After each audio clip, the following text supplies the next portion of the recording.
Capítulo 3. A lei do crescimento pela mudança. O primeiro milagre da vida. A mudança permanente foi escolhida para encabeçar a lista dos milagres da vida, não porque essencialmente seja o mais importante dos milagres aqui descritos, mas porque é o mais acirradamente combatido pela vasta maioria da raça humana. O fracasso em entender e se adaptar a ele é a principal causa de todos os fracassos e derrotas pessoais. Na primeira metade do século XX, as mudanças em nosso estilo de vida revelaram mais dos segredos da natureza do que aquilo que havia sido descoberto em todo o passado da civilização. Entre outras, houve a invenção do automóvel, do telefone, do rádio, da televisão, do cinema falado, dos aviões, do radar e do telégrafo sem fio. Tudo produzido pelos processos sempre cambiantes da mente humana. A mudança é a ferramenta do progresso humano, não menos na vida dos indivíduos do que nos assuntos das nações. E a empresa ou indústria que negligencia seguir em frente por meio de mudanças está fadada ao fracasso. O grande estilo de vida americano, que proporcionou às pessoas o mais alto padrão de vida que o mundo já conheceu, foi produto de mudança contínua. A lei da mudança é uma das leis inexoráveis da natureza, sem a qual não poderia ter havido a realidade da civilização. Sem a lei da mudança, a raça humana ainda estaria onde começou, no mesmo plano de todos os outros animais e criaturas da Terra, eternamente presos e limitados por um padrão ou instinto além do qual nunca podem erguer-se. Pela lei da mudança, popularmente conhecida como evolução, a raça humana lentamente deixou a base da família animal, onde o destino de todas as coisas vivas é fixado por um padrão de vida ou instinto, e evoluiu para níveis cada vez mais altos de inteligência, até o homem de hoje ser algo infinitamente maior do que os 30.000 deuses que ele criou e adorou desde o começo de sua longa e tortuosa escalada. Toda a história da humanidade e o registro da vida em todas as suas formas são um padrão nítido de perpétua mudança. Nenhuma coisa viva é a mesma por 2 minutos seguidos. E essa mudança é tão inexorável que todo o corpo físico de um homem passa por uma mudança completa e uma substituição de todas as células a cada 7 meses. A lei da mudança é o dispositivo do Criador para separar o homem do restante das famílias animais. Também é o dispositivo pelo qual as verdades eternas da vida e os hábitos e pensamentos do homem estão continuamente remodelando-se em um melhor sistema de relações humanas, levando a harmonia e melhor entendimento entre os homens. E é um dos dispositivos que se deve usar para dominar hábitos estabelecidos que causam o medo da dor física. Pela lei da mudança, os hábitos do homem que não obedecem ao padrão e objetivos gerais do universo são periodicamente quebrados por guerras, doenças epidêmicas, seca e outras forças irresistíveis da natureza que forçam o homem a libertar-se dos efeitos de suas loucuras e começar tudo de novo. A mesma lei da mudança que nivela os povos de todas as nações à base do plano geral do universo aplica-se com igual força aos indivíduos que falham em interpretar e se adaptar às leis na natureza. Obedeça ao plano geral ou pereça ao aviso da natureza. Os medos e fracassos do homem, os choques e decepções nas relações humanas são todos planejados para sacudir e soltar o homem dos hábitos aos quais se agarra com tanta tenacidade, de modo que possa adotar, abraçar e se beneficiar de hábitos de crescimento melhores. O objetivo da educação é, ou pelo menos deveria ser, acionar a mente do indivíduo para o crescimento e desenvolvimento de dentro para fora,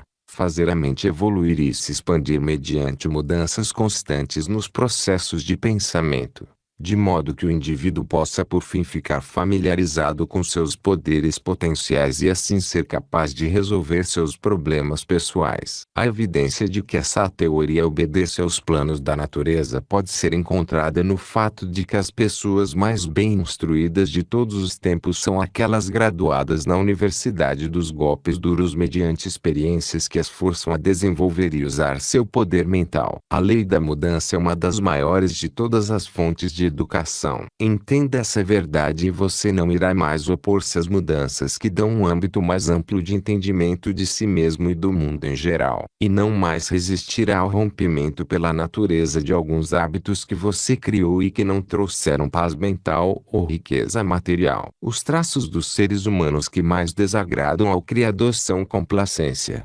autossatisfação, procrastinação, medo e limitações autoimpostas, que trazem pesadas penas, cobradas daqueles que se entregam a tais hábitos. Pela lei da mudança, o homem é forçado a seguir crescendo. Sempre que uma nação, uma instituição empresarial ou um indivíduo para de mudar e se acomoda num caminho batido de hábitos rotineiros, algum poder misterioso chega e rebenta o cenário, quebra os velhos hábitos e assenta a fundação para novos e melhores hábitos. Em tudo e todos a lei do crescimento opera pela eterna mudança. Flexibilidade de personalidade. A capacidade de um indivíduo de se adaptar a todas as circunstâncias que afetam sua vida é um dos principais fatores de uma personalidade atraente. Também é o meio de adaptação à grande lei do crescimento pela mudança. A Ford Motor Company expandiu-se do início modesto, como uma fábrica num galpão de tijolo, em um dos maiores impérios industriais do mundo,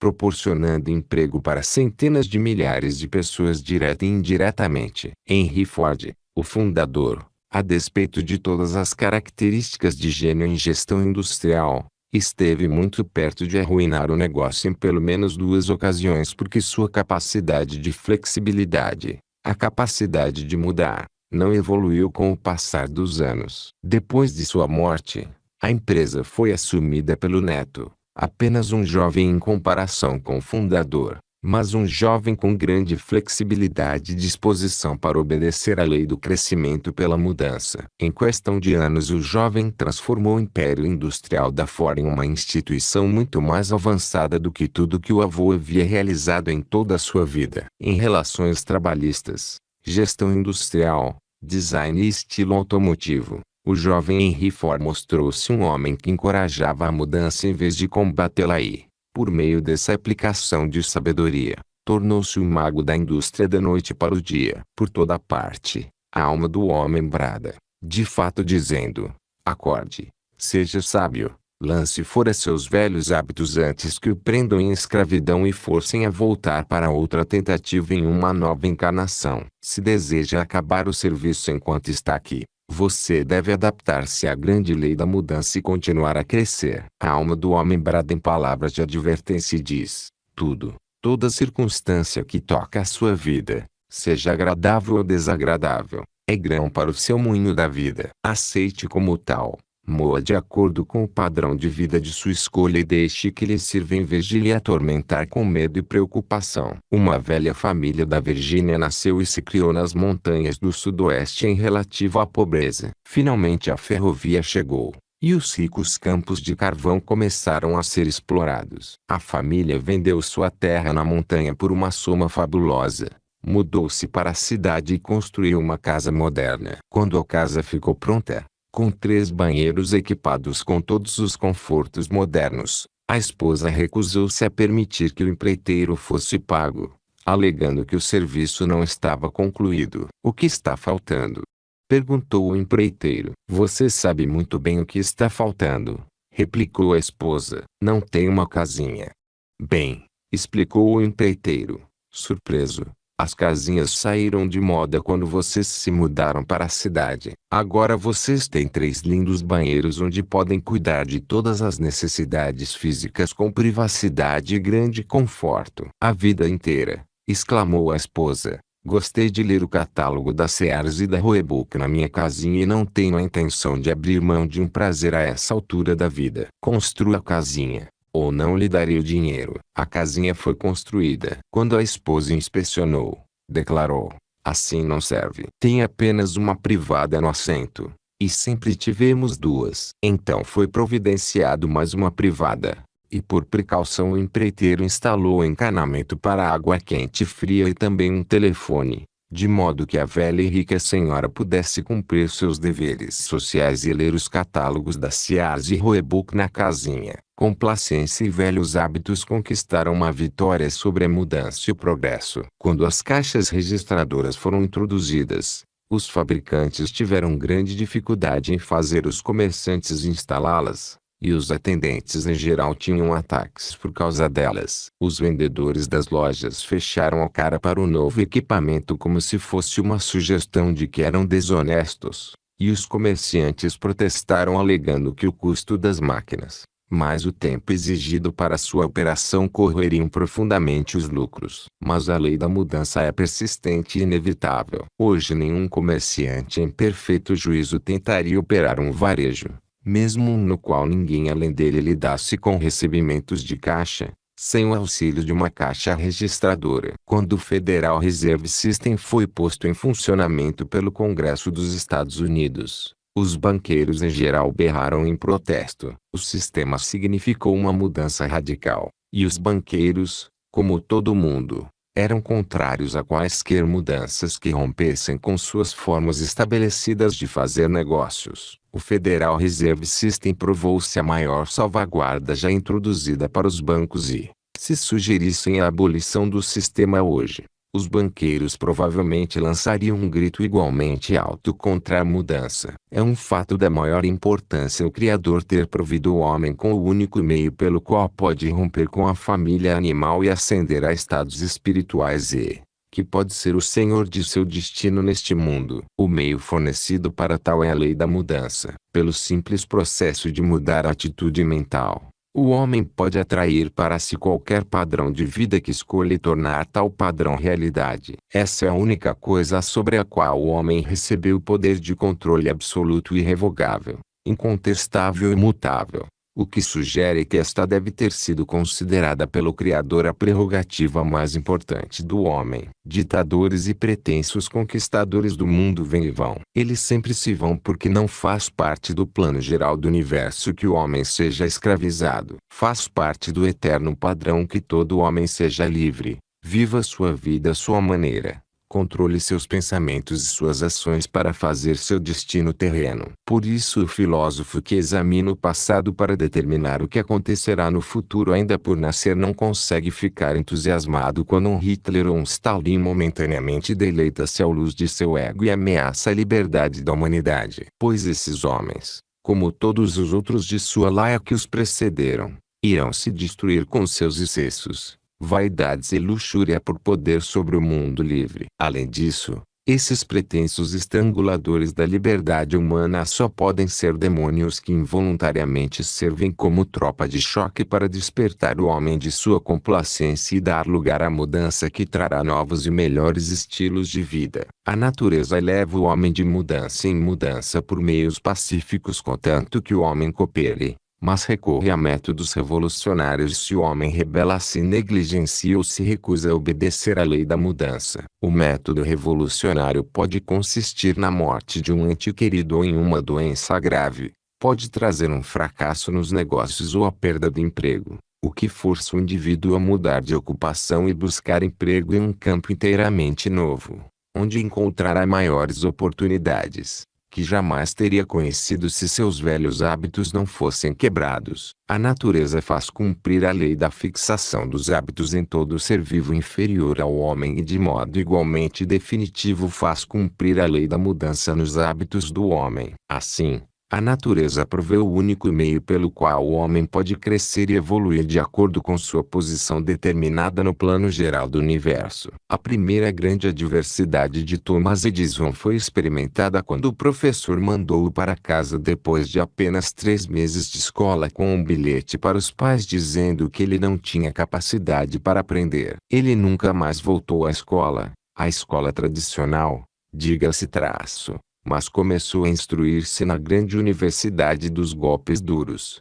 onde obteve uma educação que fez dele um dos maiores inventores de todos os tempos. Antes de graduar-se nessa universidade, foi despedido de um emprego atrás do outro, enquanto a mão do destino guiava pelas mudanças essenciais que o prepararam para se tornar um grande inventor. Uma educação formal talvez tivesse estragado suas chances de tornar-se grande. A natureza sabe o que faz quando a adversidade, dor física, tristeza, aflição, fracasso e derrota temporárias sobrevêm a um indivíduo. Lembre-se disso e aproveite da próxima vez que deparar com a adversidade. E, em vez de bradar em rebelião ou tremer de medo, mantenha a cabeça erguida e olhe em todas as direções em busca da semente de benefício equivalente trazida por toda circunstância adversa. Nunca fiquei amedrontado com as mudanças revolucionárias em minha vida, fossem elas voluntárias ou forçadas por circunstâncias de natureza desagradável sobre as quais eu não tinha controle,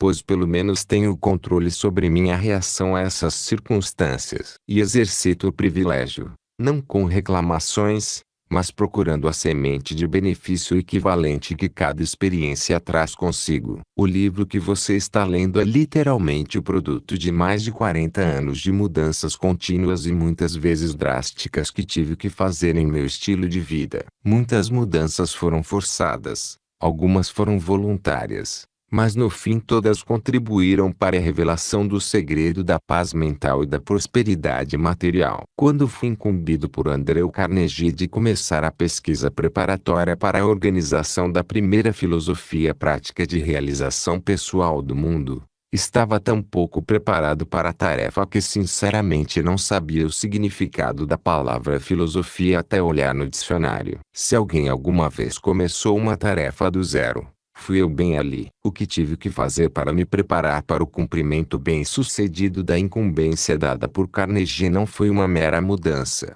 Foi praticamente um trabalho de reconstrução completa. Talvez isso tenha sido afortunado, pois o conhecimento que obtive de meus esforços pessoais por fim levou à revelação do milagre supremo que é o objetivo central da redação deste livro. O trabalho de reconstrução incluiu a mudança de hábitos de fracasso criados por mim para hábitos de sucesso, que a longo prazo deram-me uma vida equilibrada, que inclui tudo o que desejo ou de que preciso para o estilo de vida que escolhi. Entre outras mudanças que tive que fazer na preparação para o trabalho de minha vida estão as seguintes.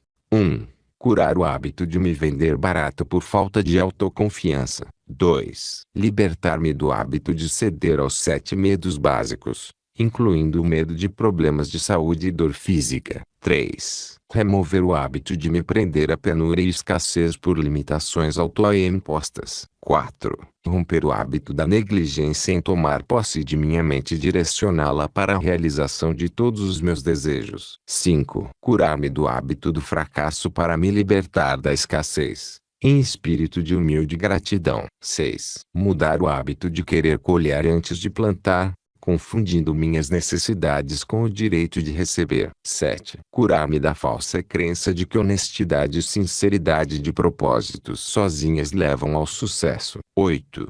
Mudar a falsa crença de que educação decorre apenas do ensino superior. 9. Corrigir o hábito de negligenciar o planejamento de minha vida com base em orçamento e uso do tempo exequíveis. 10. Curar-me do hábito do fracasso para devotar a maior parte do meu tempo à busca de meu principal objetivo definido de vida. 11. Mudar meu hábito da impaciência. 12. Corrigir o hábito do fracasso para inventariar todas as minhas riquezas intangíveis e expressar gratidão por elas. 13. Correção do hábito de me empenhar em acumular mais riquezas materiais do que poderia usar de forma legítima. 14. Corrigir o hábito de acreditar que é o mais benéfico receber do que dar. 15. Por fim, mas não por último, corrigir o hábito de negligenciar o reconhecimento da fonte da inteligência infinita e os meios de contatá-la e usá-la para qualquer objetivo desejado, mediante a aplicação do milagre supremo. Isso não representa a lista completa das mudanças que tive que fazer em meus hábitos de pensamento e ação, mas são algumas das mais importantes. E a partir delas fica óbvio que a lei da mudança desempenhou papel importante em minha vida e que, também obviamente, caso eu não tivesse feito tais mudanças, teria me privado do privilégio de dar ao mundo uma filosofia viável de sucesso pessoal que me proporcionou mais reconhecimento do que uma pessoa necessita nesse plano de vida. Ao apresentar essas circunstâncias íntimas de minha vida com tamanha franqueza, espero que você reconheça que o estou preparando para aceitar a verdade de que você talvez também tenha que mudar alguns de seus hábitos antes de poder desfrutar de uma vida plena e equilibrada, conforme seu padrão e estilo de vida próprios. A extensão das mudanças necessárias em seus hábitos atuais é uma decisão inteiramente sua. Mas a lista deve incluir o domínio dos 7 medos básicos caso você aspire a uma vida equilibrada que inclua paz mental. Os 7 medos básicos são os seguintes: 1. Medo da pobreza. 2. Medo da crítica. 3. Medo de doença e dor física. 4. Medo de perder o amor. 5. Medo de perder a liberdade. 6. Medo da velhice. 7. Medo da morte. Nos capítulos a seguir você receberá instruções para dominar estes e outros medos pela aplicação de novos hábitos de pensamento que devem ser desenvolvidos e usados no lugar dos velhos hábitos que propiciaram os medos. Quaisquer outras mudanças que possam ser necessárias para lhe oferecer uma vida equilibrada não vão alterar o fato de que dominar os 7 medos básicos é item obrigatório em seu programa de reconstrução. Confie na promessa de que essas instruções corretivas não irão impor dificuldades ou ações além de sua capacidade de controle. Elas vêm com um preço, mas um preço bem ao alcance dos meios de todas as pessoas normais. Estamos onde estamos e somos o que somos por causa de nossos hábitos cotidianos. Nossos hábitos estão sob nosso controle individual e podem ser modificados a qualquer hora pela simples vontade de modificá-los. Essa prerrogativa é o único privilégio sobre o qual o indivíduo possui controle total. Os hábitos são feitos por nosso pensamento, e nosso pensamento é a única coisa sobre a qual o Criador nos deu total direito de controle. E, junto com tal direito, enormes recompensas por seu exercício e penas terríveis pelo fracasso em exercê-lo.